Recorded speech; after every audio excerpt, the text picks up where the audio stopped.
Good morning. We'll be starting in 2 minutes. If you notice, there's a chat option on the top. If you could say hello, then I'll know if you can hear me or not.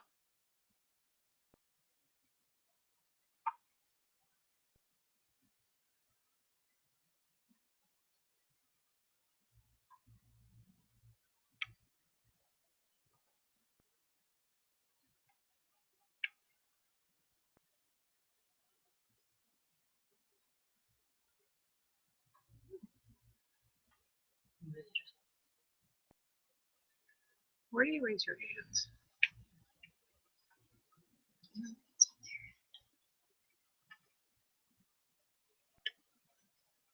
Hello, Lisa. Thank you. I was afraid I was talking to emptiness. It's nice to see you.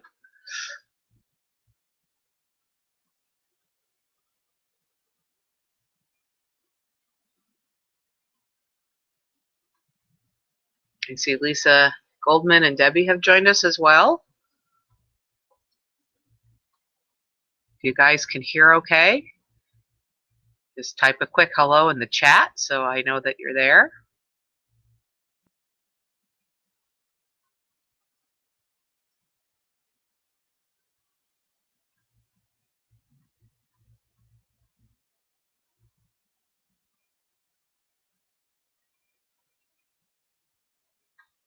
Actually, Lisa, you're the on-time bird.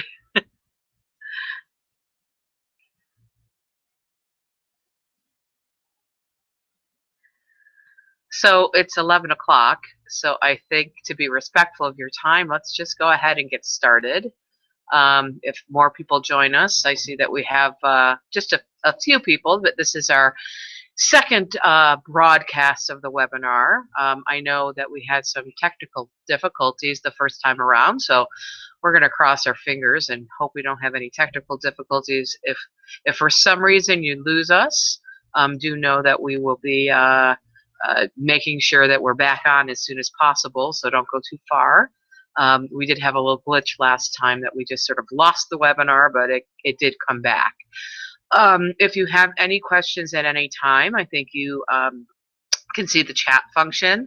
I will try to look up as I'm talking, and feel free to ask any questions. Don't worry about interrupting. So with that, let's go ahead and get started. I apologize. Thank you so much for taking time out of your busy day to join us for this Head to Toe Speaker webinar. This is Laura Kesselman, and my firm Kesselman Jones is very proud to be the management firm for the Head to Toe Conference for the past 20 years. Again, if you have any questions, feel free to use the little chat menu.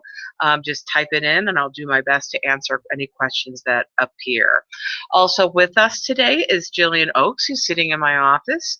Jillian is the speaker liaison, and I'm sure you've been seeing emails coming from her, and you will consider to continue getting friendly reminders from her as deadlines approach. She's also there to answer any questions if you need any assistance during this process. So what does this webinar cover? Let's see if I can, there we go. I'm going to give you a really brief history of Head to Toe, give you some things that you need to know as a presenter, and we're going to end with just some tips to help foster learning in your sessions. I know some people find that helpful. Some different ideas on approaches that you can take in your session. So what is this crazy little thing we call Head to Toe? I know that a number of the presenters on the webinar today are new, and we have some people coming back to us. We do have around 60% of our attendees come back year after year for Head to Toe, and that includes our presenters as well. So the first Head to Toe conference was held about 20 years ago, and it actually grew out of a wellness conference. I don't know if anyone remembers. It was called Desert High. And the Department of Health and Department of Ed realized that there was definitely a need for continuing education for our school health professionals, and the Head to Toe Conference was born. And I'm proud to say that I was there 20 years ago on that fateful day, and Head to Toe is very near and dear to me. In fact, the name Head to Toe came from the fact that I actually had a 1-year-old infant at the time, which he now refers this to as his Head to Toe Conference. And when we're thinking about kids, I was singing the Head to Toe song, Head, Shoulders, Knees, and Toes, and then the conference name was born. So it is a very personal conference for me, as well as my son, who has worked probably about 10 or 12 of those Head to Toe conferences as well. So each year the conference goes through some small changes, but the one thing that hasn't changed is the quality of the programming that we provide. And we do that because of the generosity and the expertise of speakers such as yourself. Our attendees have told us that this is the main way that they obtain their continuing education to maintain their licensure. And for many, it's the only training that they will attend all year. So it's really important that we give them a great opportunity, a great experience. So this is a brief conference history.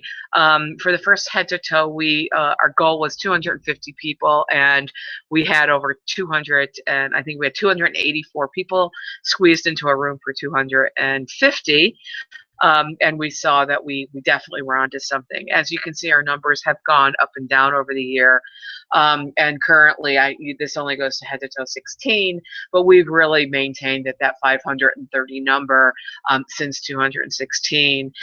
If you wonder why the numbers were so much higher between Head to Toe 6 and Head to Toe 13, it's truly an issue of money. At that time, we actually had a very nice scholarship pool, and we're able to pay for about 200 people to come to Head to Toe at no cost. Unfortunately, that doesn't exist anymore, and so that's always settled at around that 500, 550 mark. As a speaker, you need to know that we will have 10 consecutive breakout sessions.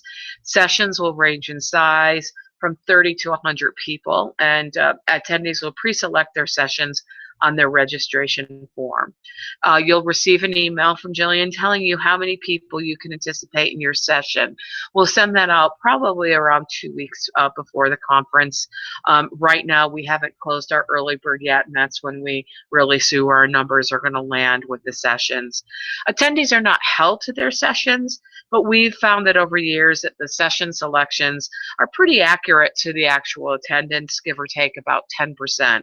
So you'll probably have at least 10% more or 10% less than have originally signed up.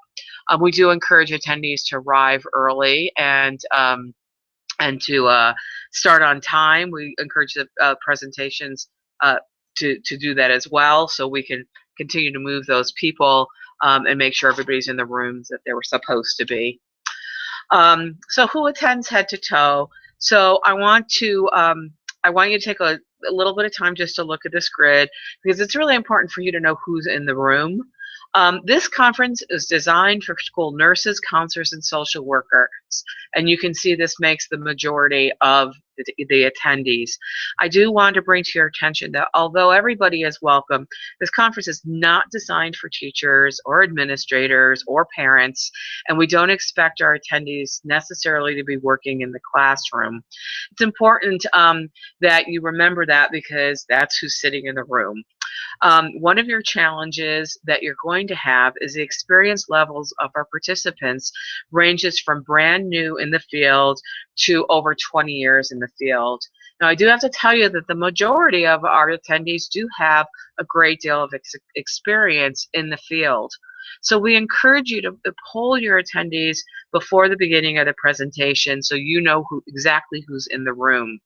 And then you need to just be flexible to modify the level of information in case you find out that either your room is full of newbies or your room is full of seasoned professionals.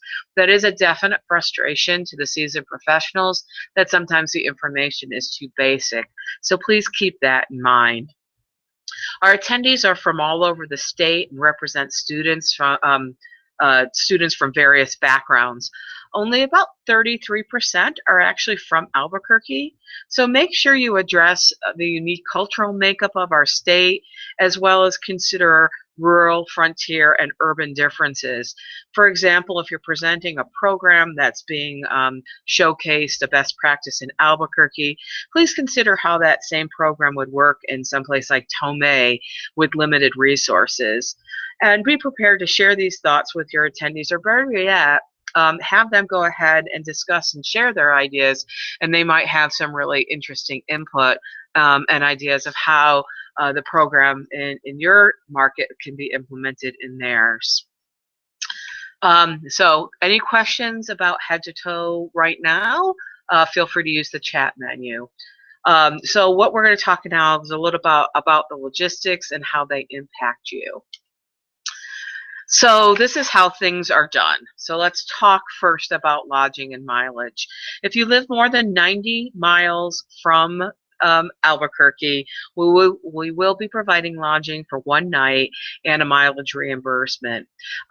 You should, have they received their confirmations yet? They should. Yes. Jillian went ahead and submitted off of the call for presenters hotel reservation. So if that is you, you should have received a confirmation from the hotel. You will also get a follow-up from us with a confirmation number as well. We do provide that lodging the night before your presentation. If you want to supplement that with a second night, you're welcome to reach out directly to the hotel. Or if you want us to flip the night that we're providing, just let us know. As far as the mileage, you will get a reimbursement form that you'll need to fill out and submit, which you can do at or after the conference. Speakers will be hosted at the DoubleTree Hotel, which has an underground passageway that connects directly to the convention center.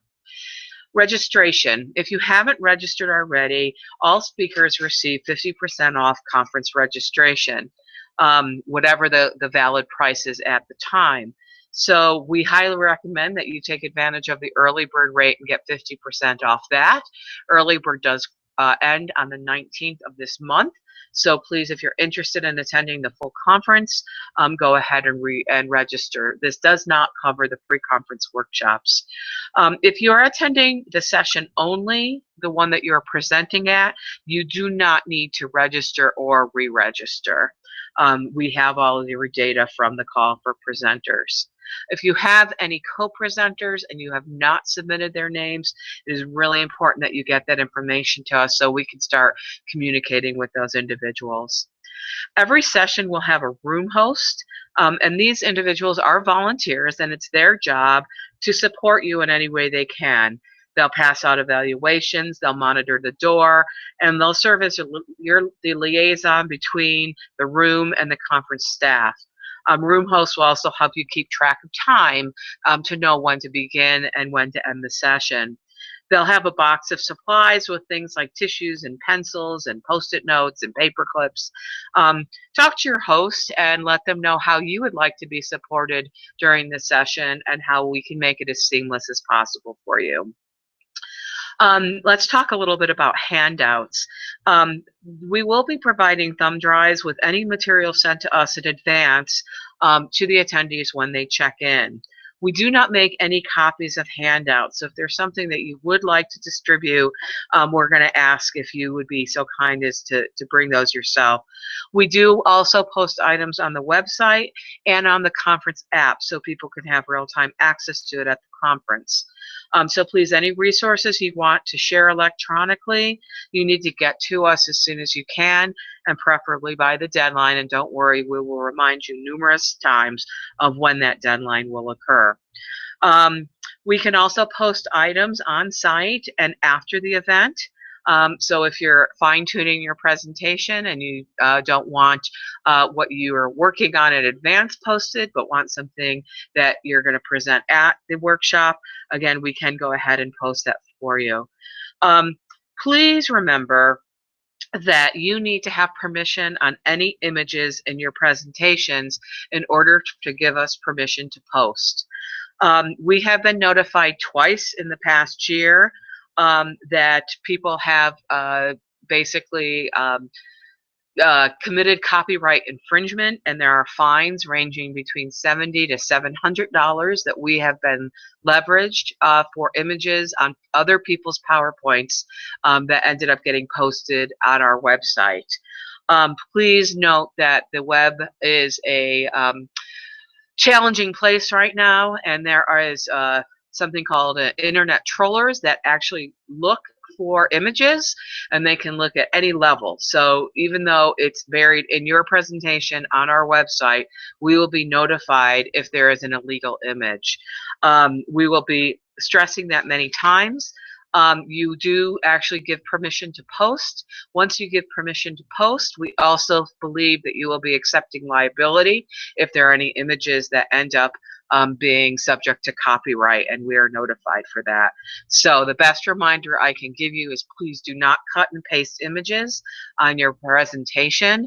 That is the easiest way to be fined for copyright infringement. Just because it's on the internet does not mean it's free. So make sure you have permission to use any images in your presentation.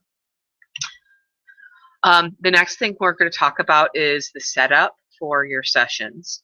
So all rooms will be set up classroom style, which is the format showed in this little illustration. If you requested a special setup, we will notify you from the conference office if we'll be able to accommodate that request. Each room will have an LCD projector, a IBM compatible laptop, a wired microphone, and an adapter to connect sound through the laptop. If you have created your presentation on a Mac, you might choose to bring your own Mac with you, and then you would need the converter cables because Macs do not speak with LCD projectors.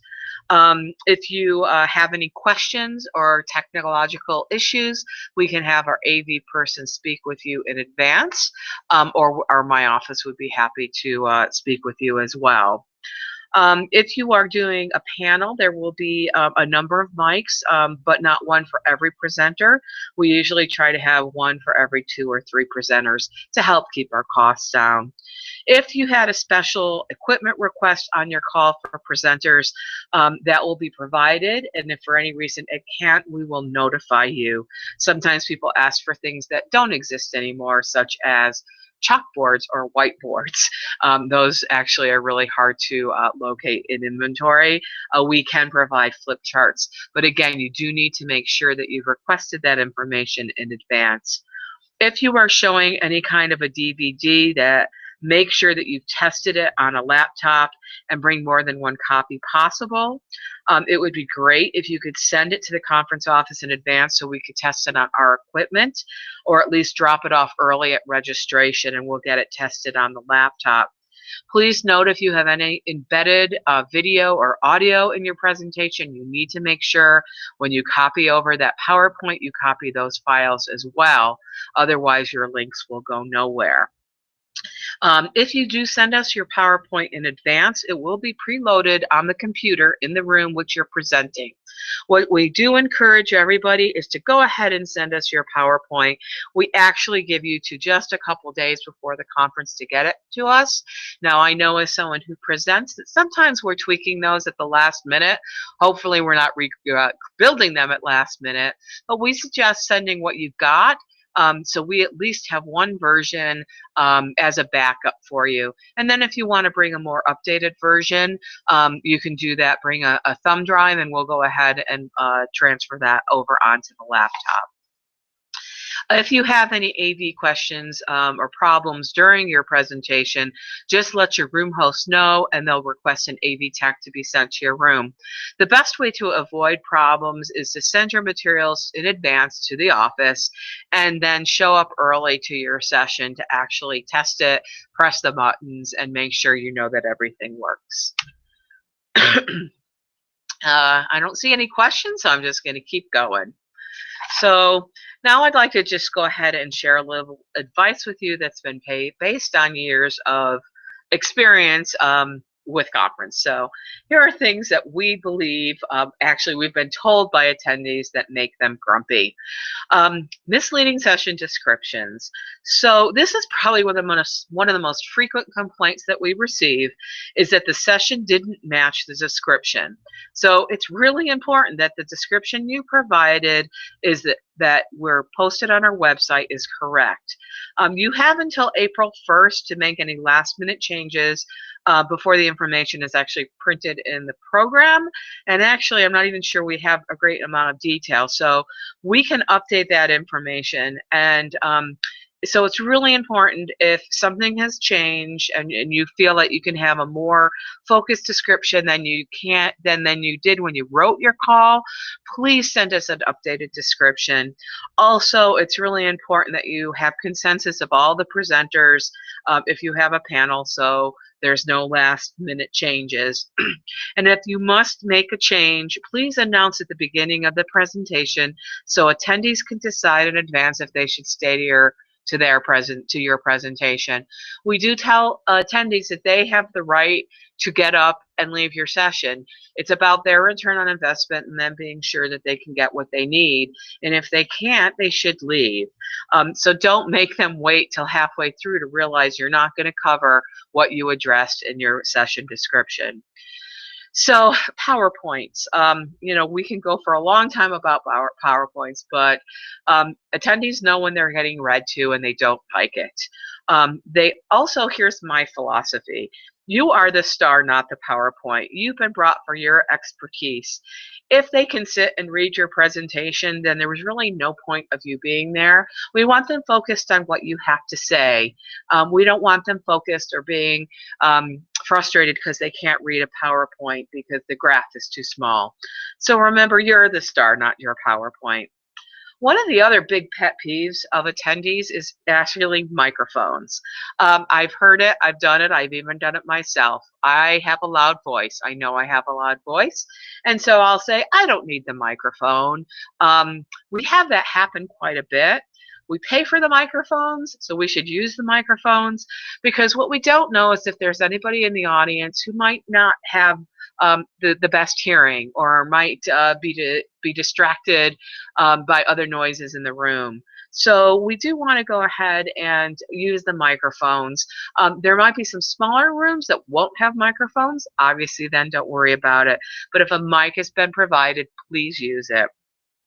Also, we talked a little bit about the message being too basic.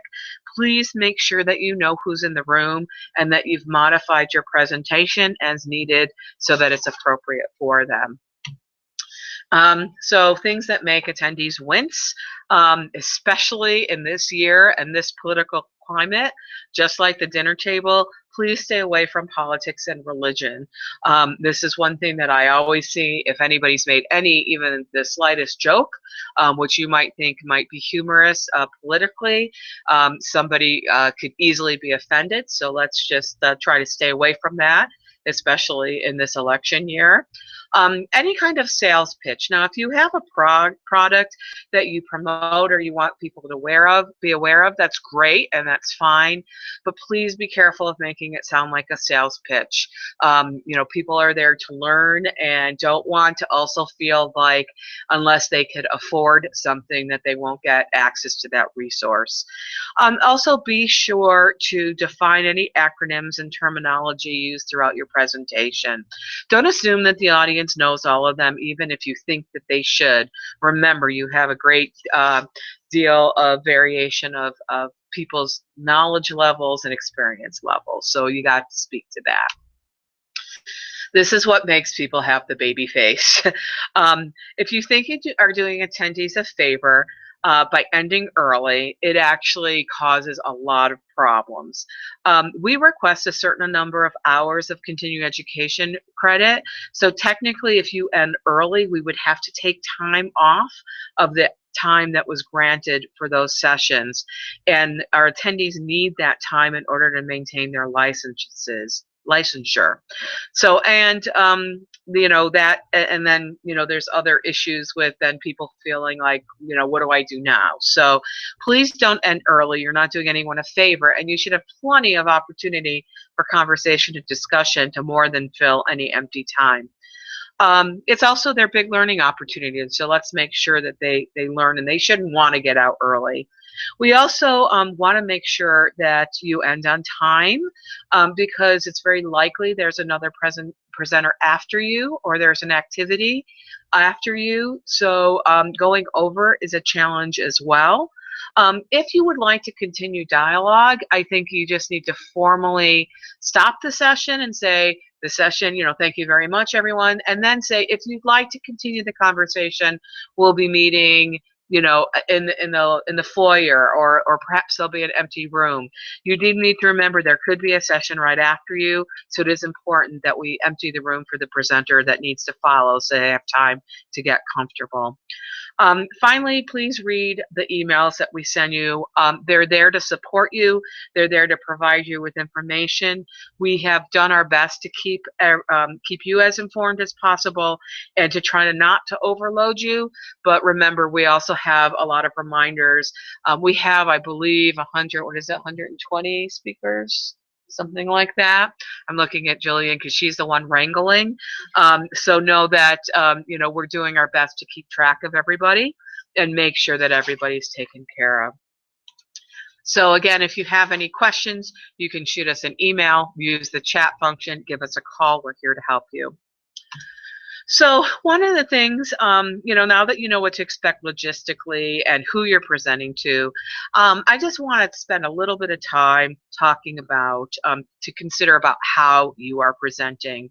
I think we all want to fall back on the lecture format, but I think all evidence tells us that this is not the most effective way to share and teach information.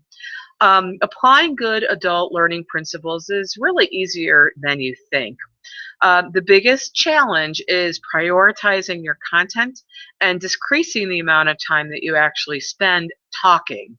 I think you need to take a really good look at your presentations and figure out how to whittle down the content to the most important points. I can tell you that, for me, is one of the hardest things. And then really look at how you're allowing participants to process that information and discuss the information. Basically, you want to shift from covering content to fostering learning. And this will actually eliminate some of the burden on you of having to get through all the information. So following our 5 presenter strategies for you to consider when applying good adult learning principles. So think about when you attend a presentation. You don't leave a traditional presentation learning and memorizing everything the presenter said. You actually have to think about it. You have to consider how it applies to you. So the general rule of thumb is the more content you cover, actually the more your attendees will forget. So you need to remember that learning is actually a process. It's not an end result. It's not the end result of just listening to you. So your job is to actually help facilitate that process. So as a presenter, you're probably comfortable talking at your audience. It's what we've learned. It's safe to stand behind a podium. And really, it's what we've seen modeled by at so many other conferences. It's sort of what a lot of people do. Yet ultimately, it's just not the best thing for your audience. So you're going to really have to challenge yourself to step a little bit out of your comfort zone and experiment with non-traditional learning formats and participant involvement. Your audience is going to let you know really quickly what works and what doesn't. And I think it should also, this is a learning opportunity for our attendees. Please feel free to use this as a learning opportunity for yourself as well, on how you can continue to improve your presentation style and trying to find better ways to present information. I always think this is one of the most effective phrases that I like to look at before I put together a presentation.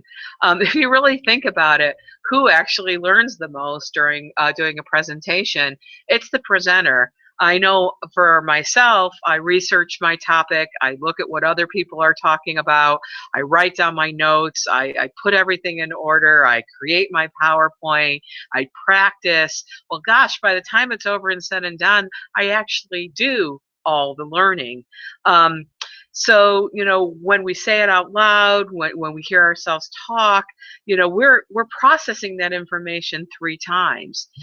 That's why speakers learn the content better than everyone else. So what we really need to think about is how to shift that experience and let the audience do more of the talking with each other. Let the audience repeat the content and let the audience find how the content you're presenting really connects to them personally. Then I think you're going to see a lot more learning going on. So easy to remember, chunk it, don't hunk it. So I think the best recommendation that I can give you, and there are a lot of different presentation styles, and if you're interested in learning about those, shoot me or Jillian an email. I have a whole sheet, and I think that there might even be one on our website. There's about 20 different ways to put together presentations, everything from just conversations to rapid fire presentations, a lot of different ways to go. But think about your content in chunks and divide your content into these 10-minute chunks or 8-minute chunks. You decide what the best chunks are.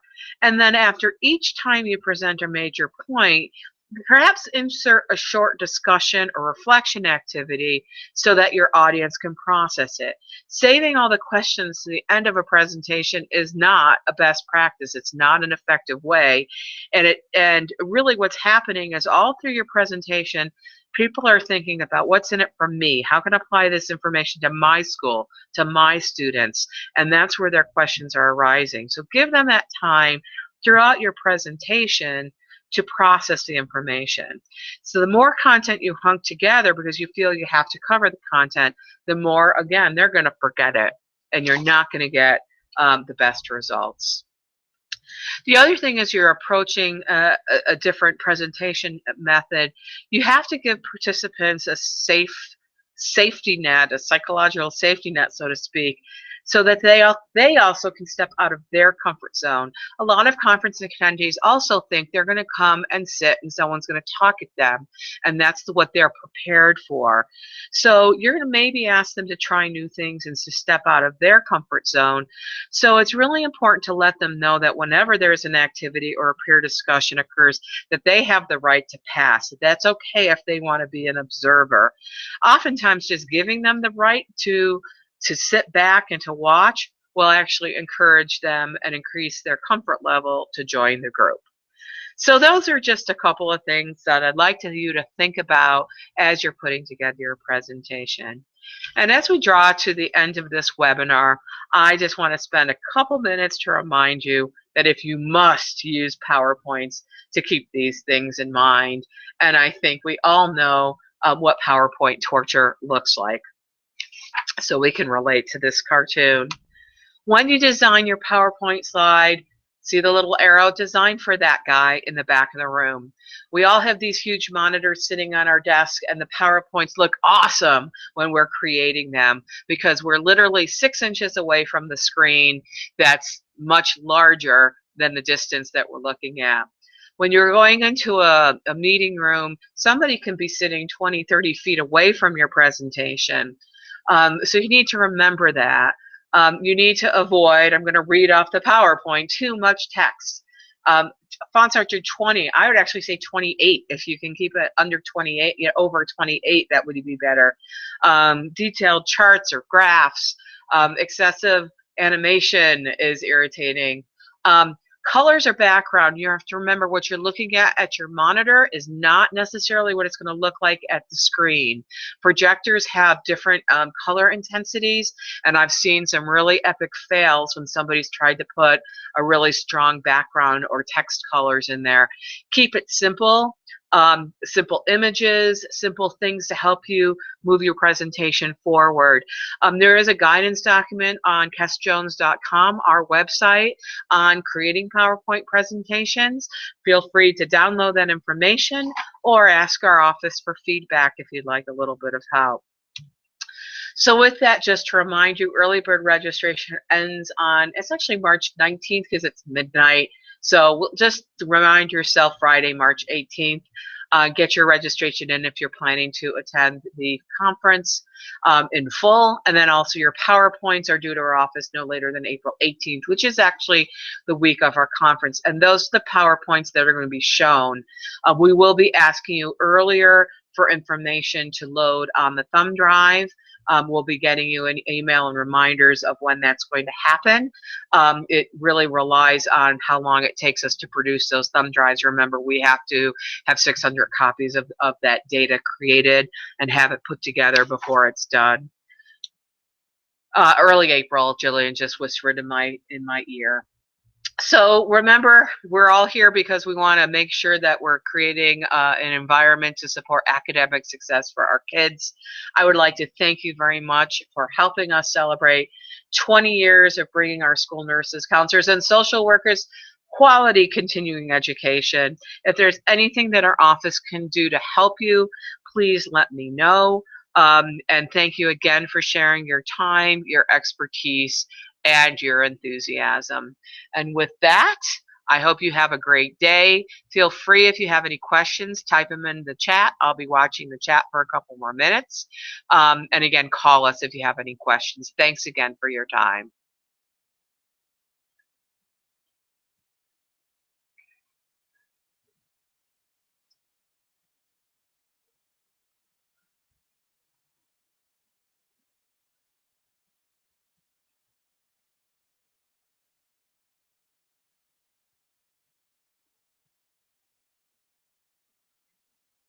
Nope,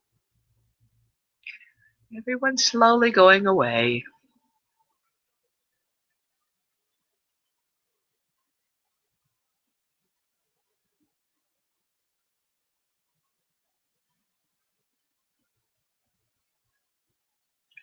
Dan, I see you joined us. You could actually give this webinar. You've spoken enough at head to toe.